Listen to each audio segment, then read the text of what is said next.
So welcome to what I think we can appropriately call the post-truth world. You might say we've been in a post-truth world for some time now. The last 4 years probably, maybe more. A friend of mine said when they look back on this time they will call it the age of ignorance, where there is so much information but so little truth, so little intelligence. But now it's completely off the chart.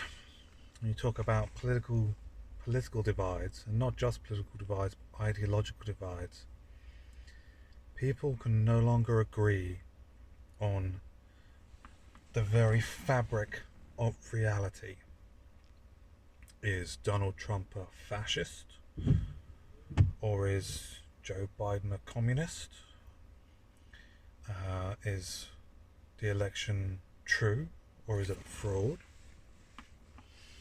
Are votes being harvested? Are ballots being thrown in the bin? Are they getting more votes than voters?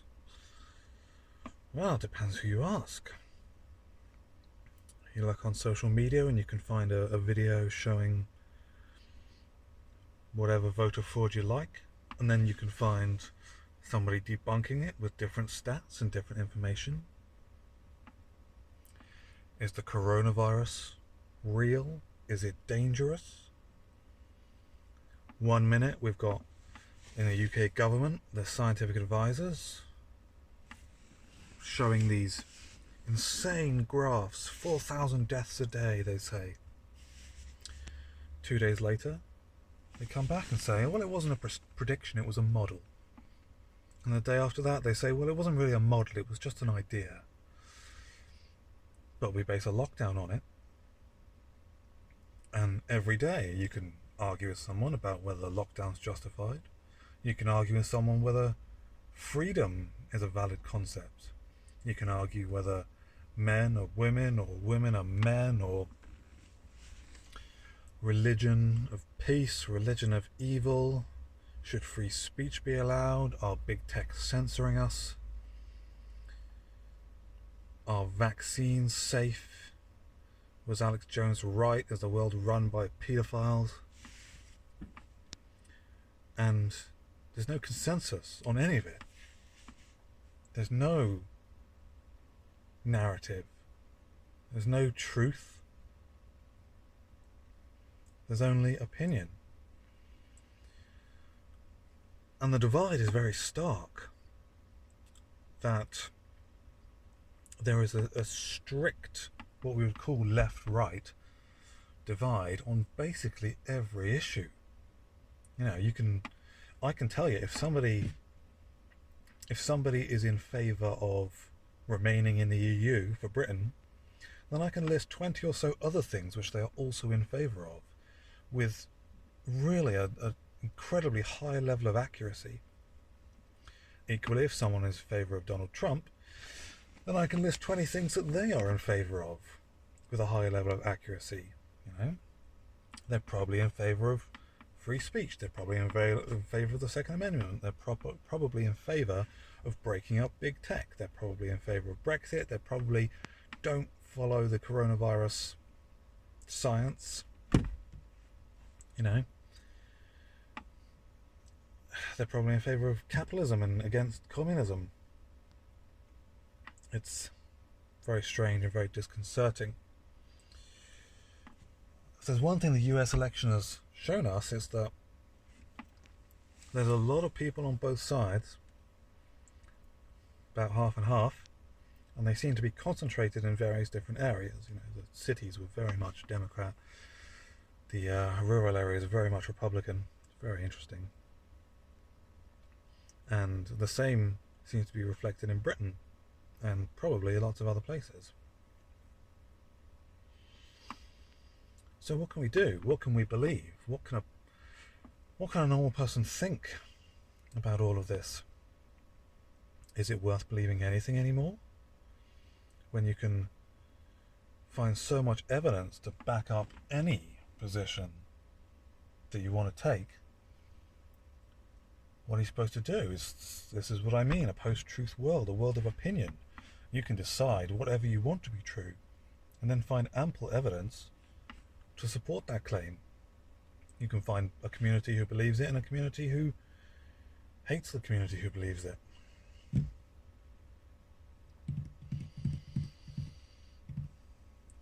One of the problems, though, is that one ideological faction seems to be in charge of the vast majority of institutions, education, in Britain, the government as well, and the other ideological faction seems to be the resistance. But nobody can really decide on which one is which. I would have thought that the left-wingers are in charge, the pro-diversity. Certainly in Britain, that seems to be absolutely unquestionable that, diversity quotas and Black Lives Matter and all those people are in charge. But then if you ask one of them, they will tell you no. They will tell you no, that the capitalist, what do they think we are? Fascists. The fascists are in charge. So it's not even that we can't agree on an idea. We can't even agree on anything. We can't agree on who's the enemy. We can't agree on who's fighting, who's not fighting. Is the violence in America, is it white supremacist violence, or is it black supremacist violence? Is it communist violence? Is it Antifa violence? Or is it Trump violence and Proud Boy violence? Which, even saying that, I don't even want to freaking discuss that, because it seems to be definitely not Proud Boy violence, but whatever. The media are spreading lies. I mean, it's as if they almost believe them. You listen to Kay Burley. Don't know if she believes it or whether she's just a hack. Can't believe the BBC. Can't believe CNN, NBC, State News. Can't believe Fox News, who, I can't believe them either. The election is being called when votes aren't counted.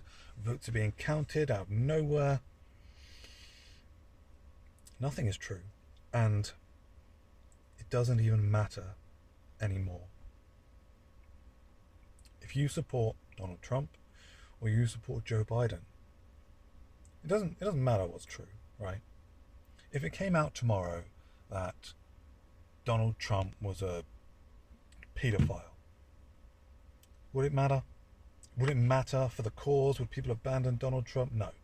If it came out that Joe Biden was the same, would it matter? No, because the opposition, the enemy, the thing that you're fighting is so important. The fight is so important, and you're protecting such things which you find ideologically so dear. It's irrelevant what the truth is, When people find out that Antifa is actually funded by corporations and George Soros and all the things that they stand against, does it matter? No. It doesn't matter. And that's why there's no rationalization. And that's why this is not going to end anytime soon. Not until one of the sides is defeated. We are in a world war, a world culture war. And one side is very, very wrong. And both sides think it's the other side. So what are we going to do?